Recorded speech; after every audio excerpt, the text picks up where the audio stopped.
anguished and aging action hero who tries with solitary and superhuman effort to save his family.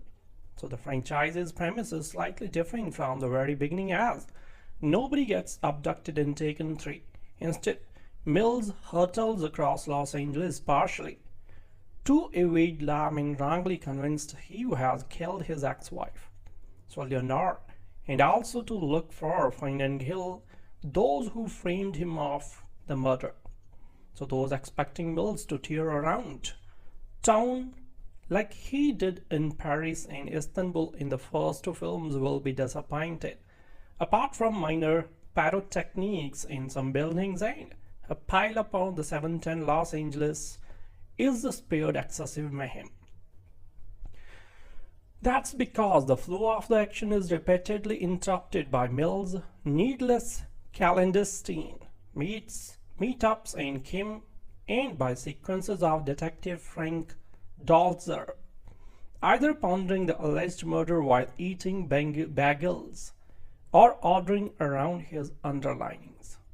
So these digressions deflate the tension that kept the film two Taken installments float at as pieces of relentless high-octane spectacle. So with Mills no longer dashing around as much, the viewer has more time to be bothered by the implausibility and illogic of the narrative. So visually Taken 3 offers more of the same, in line with the plethora of aerial shots that marked his first stab at the series in Taken 2. Director Oliver Megaton basically deploys more of the same here, somewhat incredibly.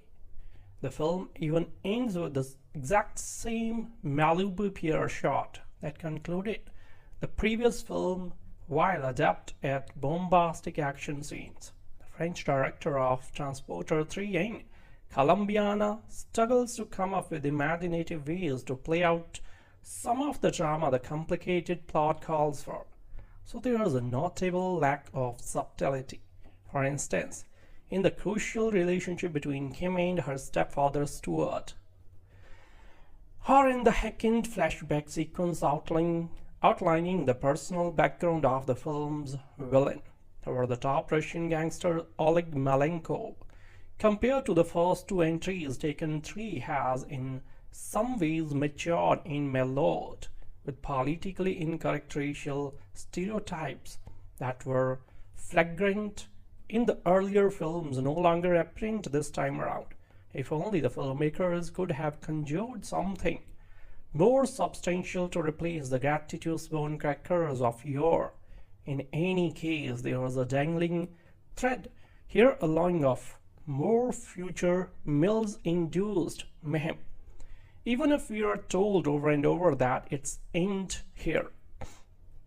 So after racking up a daunting body count in both France and Turkey, the destructive Mills family